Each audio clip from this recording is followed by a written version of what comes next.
Here. Thank you, Caroline. When you look at these last-minute Biden pardons, the big ones, Biden siblings, Fauci, January 6th committee. That's right. Most of the big ones have the same very neat signature. We would expect that probably to be the automat. There is one that looks different. It looks authentic. In fact, if you look at the last name, it almost looks like the president was having a hard time spelling his last name there. Is this White House of the opinion that the only pardon that would count is one that the president signed himself? It's very interesting. Very interesting props. If you want to bring them to my office later so I can take a closer look, I would like to do that. The president is making a good point when he discusses the usage of the auto pen. Who was running the country for the past 4 years? Perhaps those documents were signed with the auto pen, something that this, I believe the Department of Justice is looking into. As you saw, Ed Martin made an announcement at the Department of Justice this morning to launch an investigation because the American people deserve answers. Is there any concern that this president who won the election on a promise to fix the economy and close the border, that focusing and scrutinizing these Biden pardons is looking into the past instead of looking forward? I think in comparison to the amount of time this president has spent on securing the border, on fixing our economy, I just read out for you an entire list of economic accomplishments. Look at the border numbers, look at the time and effort he's divulged into solving the global conflicts abroad. It pales in comparison, but it still, nevertheless, is a very important issue. And it was a huge issue that sent the president back to this White House. The Americans saw with their own eyes a mentally incompetent president, and they want answers for that, and the president believes they should have. We got to see the room where it all happens.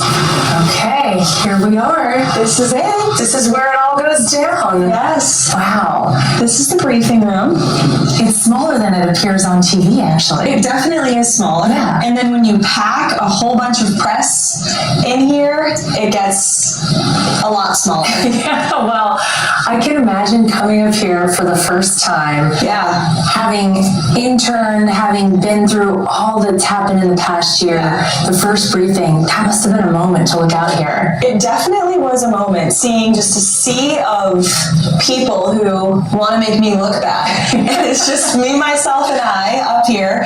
But it's an empowering moment. And you are, as you can tell, elevated.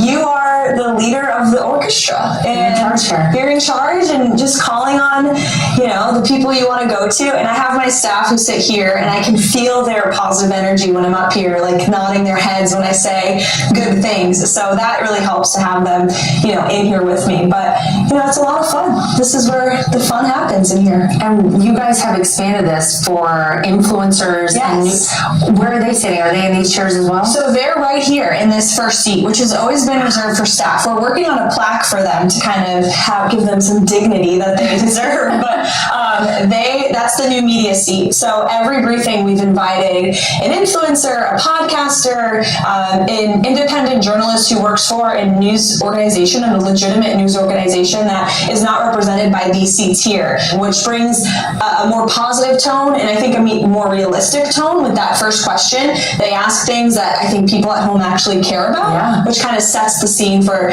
the rest of the players in the room. We've had Sage Steele in the seat. We've had the CEO of Breitbart, of Axios News, the Ruthless podcast, which has been extraordinarily successful. So that has been a lot of fun. And we have some other ideas to switch it up. Well, we'll have to stay tuned to what's going on Please here.